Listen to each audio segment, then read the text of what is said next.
Rini Koch, and we're on Anona Speaks, talking today about how to raise $10 million in investment capital. In this segment, we're talking with Charles Green, who is the founder and president of the Sunrise Bank of Atlanta. Charles has been involved in small business financing for more than 25 years. He authored the SBA loan book called Streetwise, Financing the Small Business, to assist small business owners in obtaining financing. In 2005, Charles was named the Financial Services Champion of the Year by the Georgia District of the US SBA. Now, the reason why we want to talk to Charles is he has the perspective of both an entrepreneur, he founded Sunrise Bank, and somebody who underwrites capital for business owners.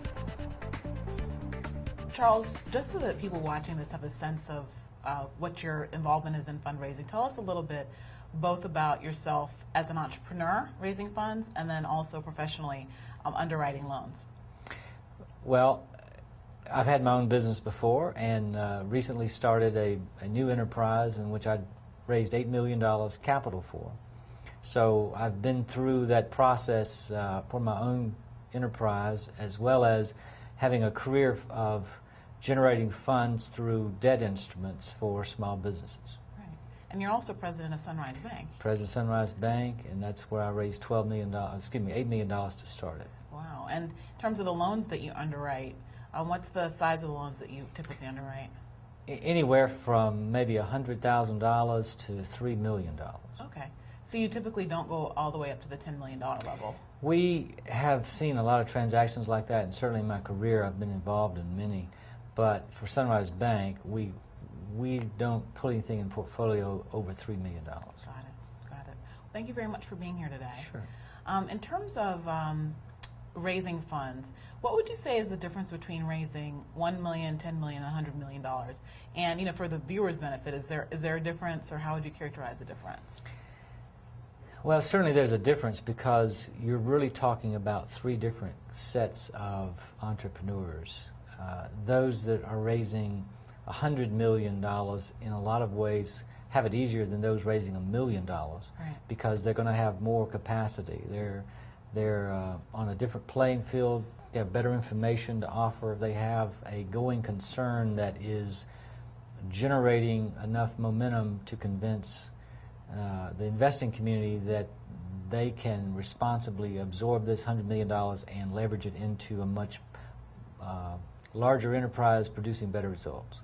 The $1 million category is typically a much smaller enterprise with less experience, less depth on the bench, fewer resources, and they're oftentimes taking this $1 million to launch their enterprise. So totally different approaches for both.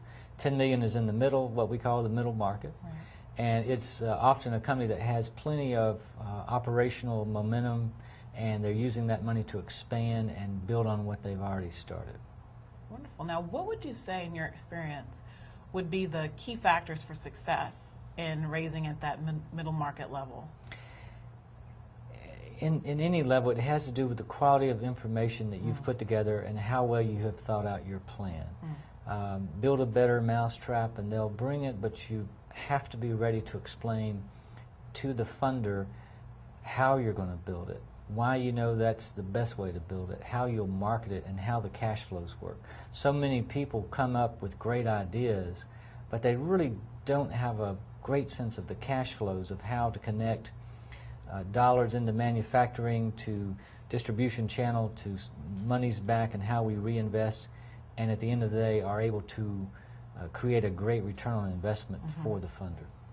And would you say that that's common across all the kinds of fundraising that you've done? Well, it's very common in the $1 million category. The 10 million pretty much have it down because to get to that level, they have to have had some fundraising earlier in the process. Right. 100 million, certainly it's a science, and they're not taken seriously without demonstrated knowledge of that information. Very good. Now, in terms of the process, who would you say are the most important people to have on your team? Like if you're going out and you're looking to acquire a business at that $10 million level, or you're looking to expand and really grow the business. Let's say that they're some sort of biotech company and they have to go take a product to market or whatever. Who are the key people to have on the team? Well, I think in today's environment, certainly their chief financial officer has to have an absolute command of their entire cost accounting structure. He's got to have a proven track record with his forecasting of when he's projected out sales and profitability in certain categories.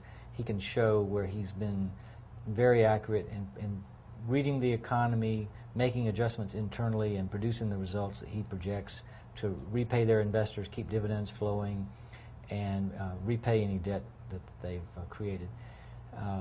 The Chief Information Officer right now is very important because the information technology systems to support any kind of operation is essential. It's just a productivity tool that no one can be without, and if the funder gets into that level of detail, they've got to be able to explain exactly what they're doing, how they're protecting themselves against intrusion, how they're maximizing the productivity tools available without any large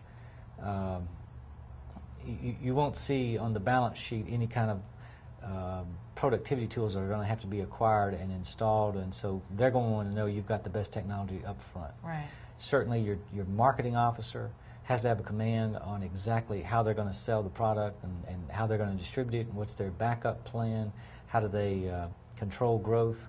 Operations-wise, they have to know that there's good sense of operating systems in place to create the product, to deliver it, get it through to the end user, and a chief executive officer that can just pull all these pieces together and manage this process for successful delivery and the profitable results. Mm. And at what level of fundraising do you think that business owners should start to look at bringing in an investment banker? I'd say they want to have a clear vision of exactly what they're going to do and how they're going to do it, and these basic elements of the story lined up in a very credible fashion.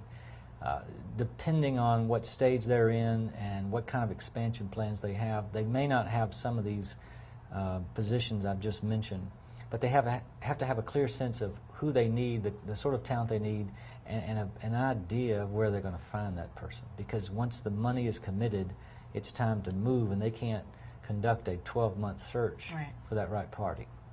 Okay. Money's impatient. Right, it is, isn't it? And in terms of investment bankers, like, is it how much money is it worth it to bring in an investment banker to help them raise the funds?